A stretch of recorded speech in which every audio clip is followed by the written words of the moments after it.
ตอนนี้เฮากะกำลังจะเข้าสู่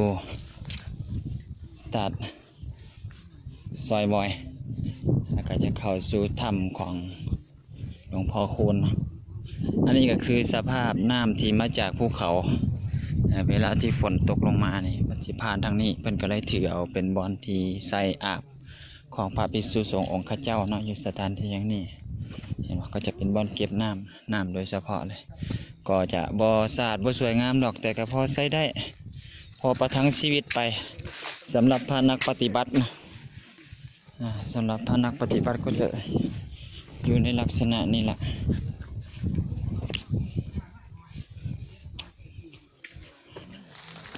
อืม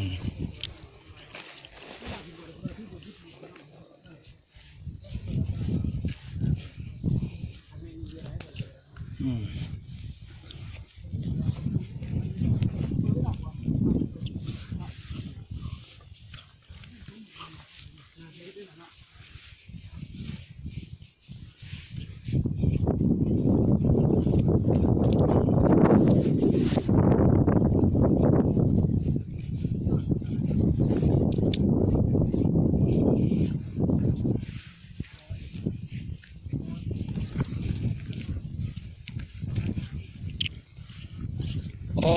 ยผิดสูตรแล้วเกือบบอกมาตีนที่แตกแล้วนี่แต่หินน้ำนอ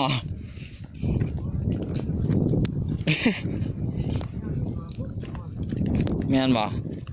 ยังถึงผ่าพรมแม่นบ่ผ่าพรมอินเดียอ่ะโอ้ผ่าพรมอินเดียมันนิ่มกว่านี้ขึ้นชื่อว่าผ่าพรมในอินเดียเป็นอันดับหนึ่งเด้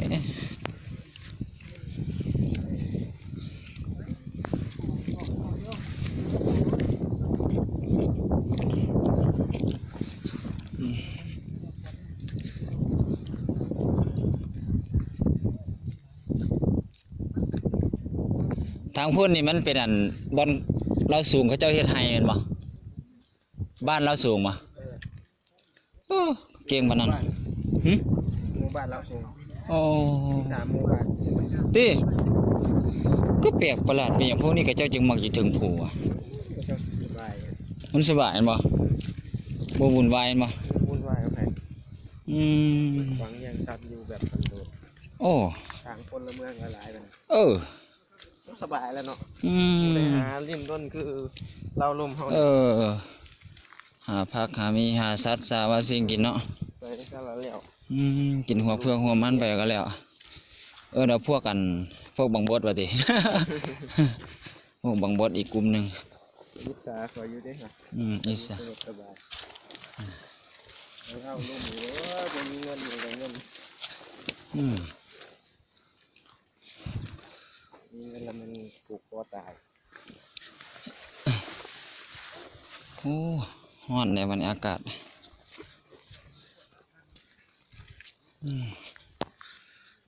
ใน3 นาทีอีกโดนมาสิฮอดเนี่ย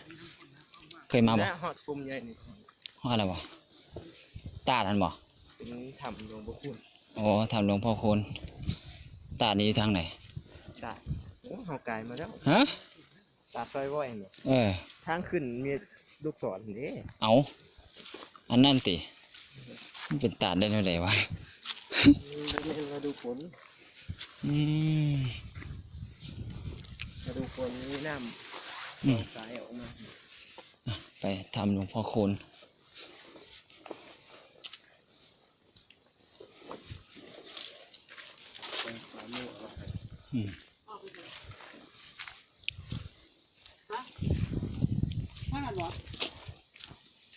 โอ้ยพามาผิดทางยังน้ำหลังเผือแป๊บเดียวหนึ่งลงเลยใส่ทางไหน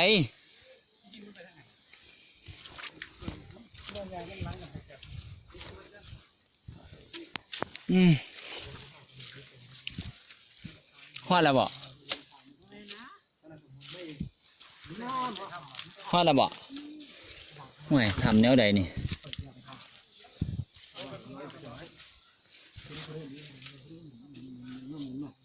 เป็นมาทางของมือ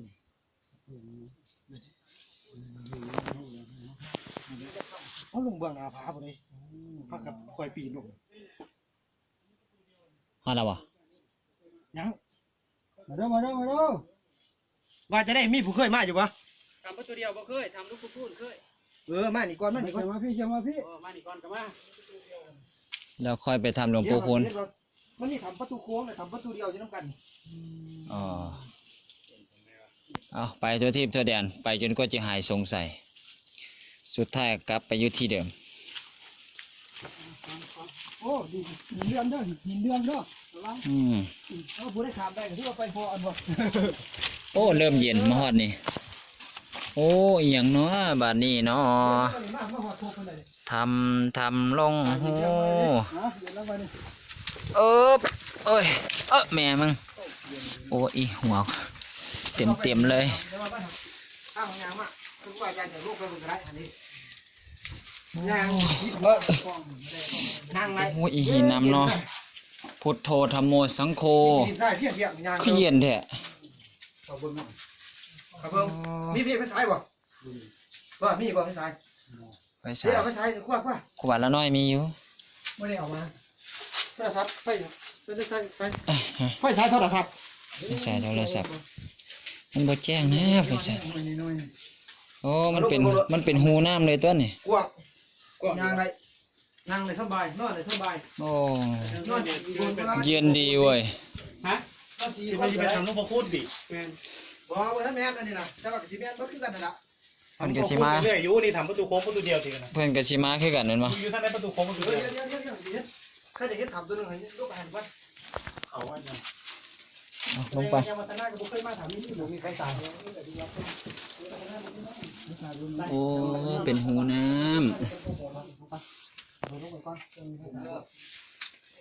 ว่าถ้าบ้านเขามาถ้าคนมาถึง ตอนนี้เราก็สิลงไปเบิ่งถ้ำเราก็บ่ฮู้ว่ามีหยังเนี่ยลงไปสิล่ะอ้าวปึ๊บ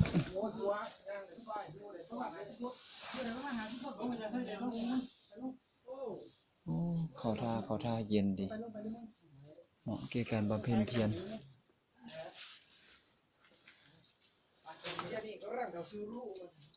อ๋อน้ำก็ยังซึมอยู่ได้ล่ะเอ้าคักดีมาเป็นตานอนเว้ยโอ้เป็นตาอยู่แท้เอ้ามีหอยตีนเอิ้นกูว่ามาด้วยมันคือมีหอยตีนกลัวเพลงบอกด้วยคือมีหอยตีน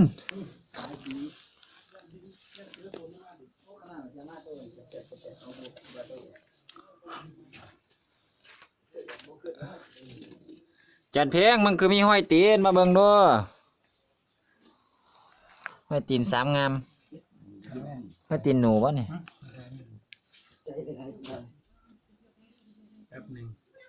เราบ่มาดิอุ้ยหอยตีนมาไหม1 2 3มันเป็นอย่างที่สุดยอดเลย หอยตีน3 งามไปใส่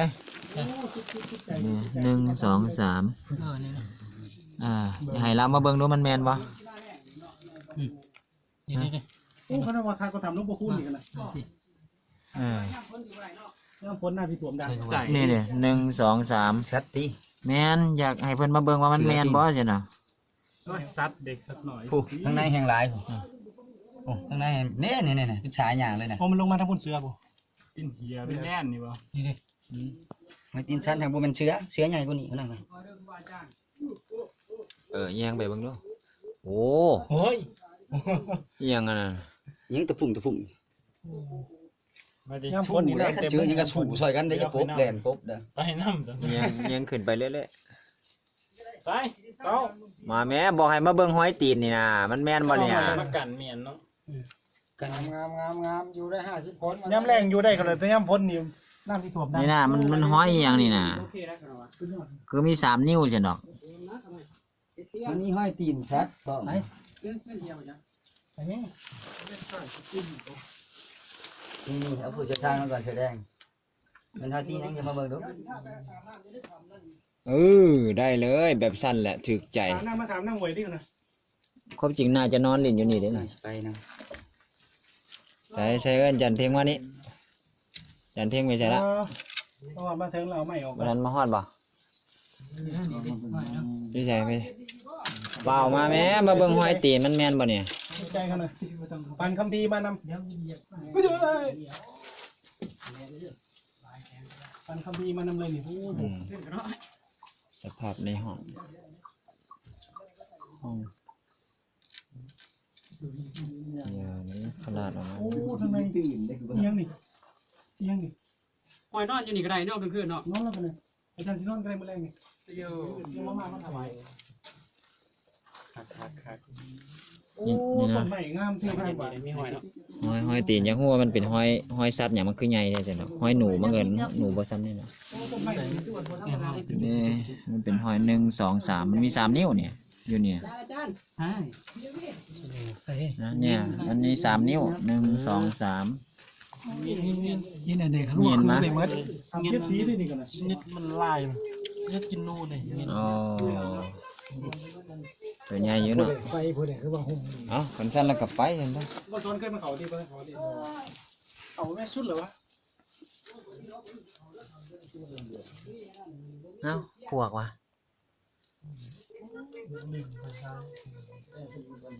ก็เจ้ามาจุดไฟอยู่นี่อยู่ดีนะ ใช่ใช่อัน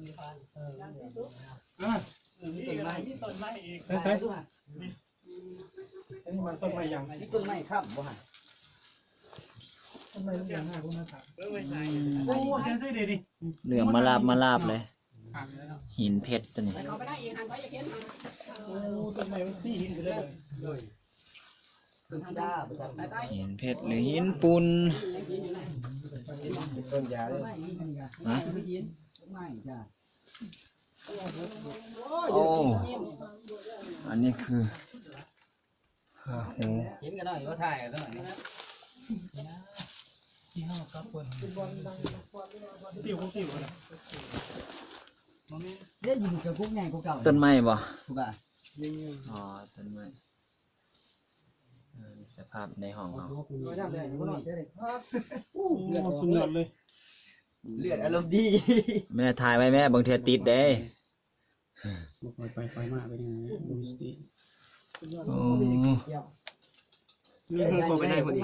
หินแหลม เป็นฟอร์ดเนาะ เล่น เอาไปไกลก็หมายของ บ่ ไกล เห็นนี่บ่เห็น ๆหินแก้วเหลี่ยมมาบๆเลย เลิกซับไปนี่ นี่มันจะไม่ได้นี่มันจะไม่ต้องขอแค่เรื่องนี้ มันเหลี่ยมมาลาบเลย เอาไปใกล้ต้นไม้แล้วก็ท้ายผมเลย หินแก้วฟอสซิล เป็นหินปูน นี่ไม่ทางกับไปวะ หินปูนโอ้เย็นดีเนาะเป็นตานอนเว้ย นี่มันเป็นน้ำตัวนี้น้ำไหลด้วยเฮาก็นอนพักนั้นก็ดีเนี่ย คนโตกี่มันไหลมาบ่น่ะ ไปแล้วเนาะ เฮาก็ปีนกระเดวเป็นทึ่งนี่เสียง กูปีนกระเดวกับปีนคราวกันเลย นั่งกระเดว เอาเปย์มาแข่งด้วยกันดีตัวนี้ เย็นดีเว้ย เปย์แฟนได้เรื่อง ขอพลังก่อน ยังป้านังก็มันตายหู เว้ยเธอเนี่ย มันจะที่ทุก จะ ข์ เริ่ ใคร มสมาธิภาวนาแล้ว มันจะ เอานั่งสมาธิก่อน ทายหูไปแม่ขาหน่อย เดี๋ยวเลย ตายมาทายเนี่ยตาย เดี๋ยวสิเช็คกับโฟโต้ให้เดี๋ยวขน่อยมีกล่องอยู่ นั่งสมาธิน้ำกันเป็นเลยนะพักผ่อนที่ต่างพักผ่อนที่ ไว้ทายผู้เดียวอยู่ก็คือจะเอาโอ้ไปทำไปได้คนไม่น้อยใช่ป่ะ ไม่บ่นี่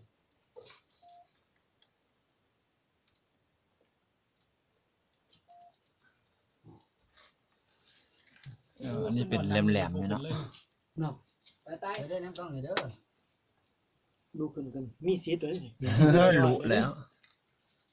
น้ำแดง เด็กย่อยเดียว อาจารย์ใส่เด็กก็มันนั่งลงกันนะ ติดติ เดี๋ยวอย่างนี้คือมีซีดเถื่อนหน่อยเลย เด้อขนาด1 2 3 อ้าวนั่งกันนั่ง โอ้เปลือกทุจีก็มี 1 2 3 เดิมเลยที่กัน ว่าออกไปนอกผมก็เหลือมเลยมัน โอเค ตายมั้ย นี่คือสภาพในถ้ำเย็นขนาดเนาะอู้เย็นแบบชื่นใจขนาดนี้นะ อะไรพลัง แป๊บ นั่งสมาธิบ่นั่งบ่